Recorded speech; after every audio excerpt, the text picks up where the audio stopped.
Hello and good day to everyone. My name is Kerry Roberts and I'm with Think JSOU from the Joint Special Operations University located in Tampa, Florida. I want to welcome everyone to another online interview series that explores research and publications of JSOU faculty, resident senior fellows, leading academics, and the wider SOF and international security community. Our Think JSOU online collection of interviews with authors and researchers is a supplement to our publication series. We encourage you to view future offerings on YouTube, Facebook, Instagram, LinkedIn, and APAN, the All Partner Access Network. Today, as part of our Great Power Competition series, we would like to welcome Dr. Sulmaan Khan.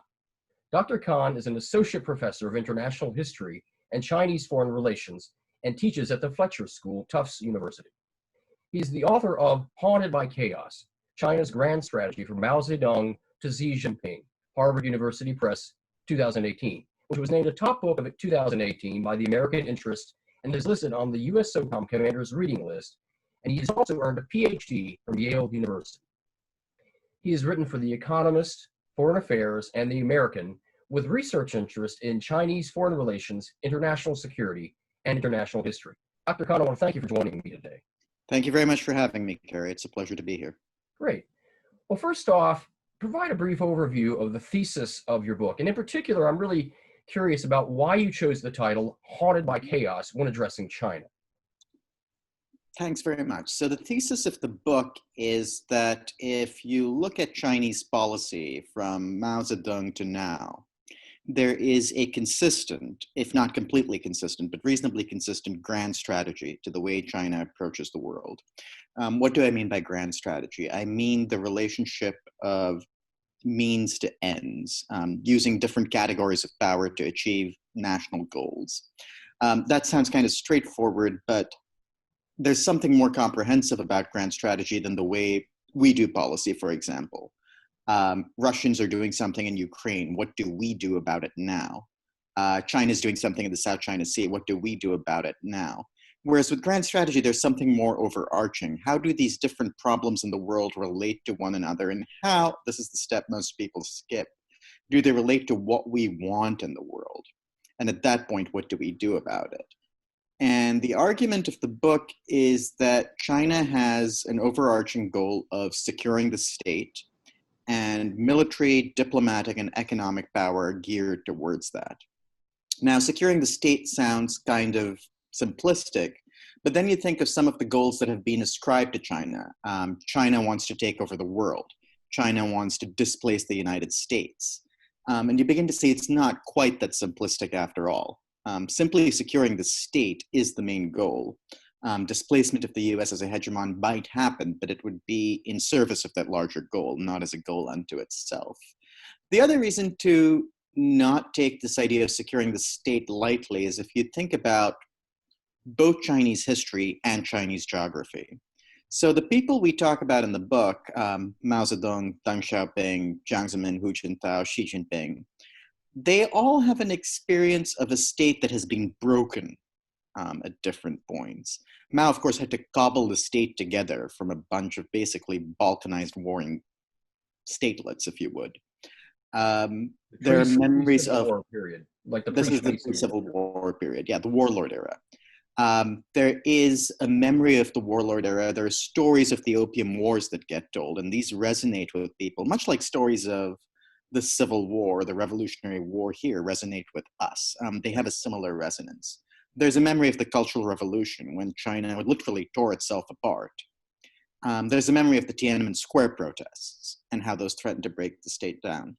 So taking the state's existence and integrity for granted is simply not something leaders in Beijing are mentally equipped to do. You wake up, if you're a Chinese leader, worried about, will this thing we call the PRC hold together, not just today, but tomorrow? And then if you think about Chinese geography, you look at that long, porous coast, and you look at those vulnerable land frontiers, and you begin to realize that security-wise, they're in a very different situation from a country that has 3 oceans, Canada and Mexico, around it. The nature of the problems you have to deal with, if you have North Korea on one end, Pakistan on the other, is completely different. So that sense of chaos, and Chinese leaders do use that word often, very often indeed, That's something that resonates in grand strategic planning there. And it's something that's defined the way they approach the world to this day. Okay. So you argue further in your book, since China's not settled its internal problems, Hmm. do you argue these problems will continue into the future as Hmm. it strives to rise to the level of a global power? That's correct. I think the interesting thing with China is that great power and great insecurity go together over there. Indeed, as it's got stronger, the sense of there being more to lose and more vulnerabilities adding up has become more and more intense. If you think about the nature of China's problems, environmental change being the most obvious one, right? Chinese civilization grew up around rivers. Now the rivers threaten to run dry. What do you do about that?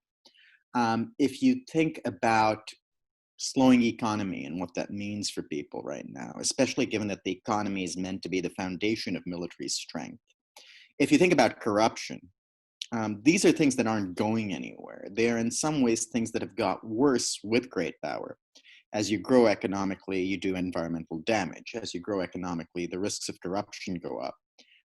As you become more and more involved in the rest of the world, the different agencies of government acquire an almost inevitable lack of supervision. So their sense of internal problems besetting the state hasn't gone away. And I would suggest that as the state grows more powerful, those are only going to get worse. Indeed, indeed. So there's a lot of talk here in the United States in the national security community. You know, we have the new national defense strategy that came out a Mhm. couple of years ago, a new administration. There's a lot of talk about China being a near peer competitor with the United States. Is that an Mhm. apt description in your view? And further, what does that mean for the USA in national security terms? And for us in JSOU, we're thinking about the SOF community, the special operations community. Mhm. I think the first thing to say is that near peer competitors strikes me at least as a little misleading. If you think of the capacity of the United States to project power worldwide, right? Just about every corner of the globe. That's something China doesn't yet have. It's a regional power right now. Can China go toe to toe with the United States in the waters of South America? Probably not. Can it project power to the same extent the United States can? Probably not. Economically, despite talk about reserve currencies that would replace the dollar, that hasn't happened yet. And indeed, with the current economic slowdown China is facing, exacerbated by Corona, of course, that seems a much farther way off. So it's not a near peer competitor. It is a competitor in certain spheres, and it can undermine US interests in those spheres. If you think about China-Iran relations, for example, that's a place where sanctions can be thwarted, weapons can be sold in a way that runs counter to professed US goals.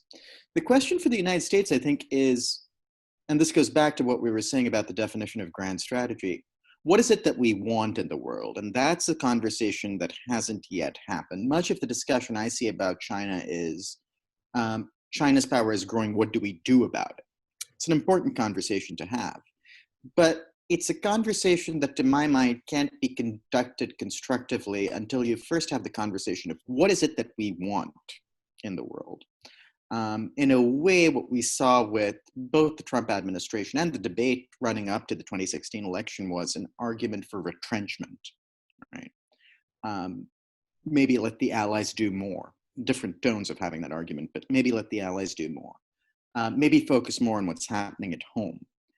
There's also an argument for an overambitious grand strategy, right? We have to project power every corner of the globe and stay number one. That's something that the United States has still not settled. So I would suggest the first thing to do would be to settle on that. Run up to the presidential election is a great time to have a conversation about our purpose in the world. And then we can decide what to do about China. Okay. Well, I think if I could just have my own personal observation, this Please. ongoing crisis with this virus Mm-hmm. and the economic slowdown that has incurred as a result is making these questions all the more relevant Absolutely. for the thinkers and the thought leaders in the national security community, especially in the time of a presidential Yeah. election. So you know, these things are relevant for all American citizens, not just the SOF community, but in particular the SOF community, which we at JSOU are concerned about. So, Dr. Khan, again, I want to thank you for your time. I wish you all the best in your future research, and looking forward to more publications. And hopefully you get back on the SOCOM reading list, SOCOM Commanders reading list rather, in the future. So looking forward to reading more of your publications. Thanks very much, Kerry. It's You're very welcome. been an honor and a pleasure. Wonderful. It's great to have you. Thank you again for sharing your time, Dr. Khan. I'm sure many in the SOF community will find our discussion enlightening as great power competition continues to grow in importance for the SOF community in the future. Upcoming topics on our online interview series include more authors from the U.S. SOCOM Commanders reading list, as well as current research conducted by JSOU faculty and senior fellows. For feedback on Think JSOU or to nominate potential speakers, please contact us at thinkjsou@socom.mil. In the meantime, you can follow JSOU on LinkedIn and Facebook, or you can check out upcoming courses and events on our website, which is www.socom.mil/JSOU. That's JSOU. This series is brought to you by the Strategic Studies Department of the Joint Special Operations University. Thank you all for listening.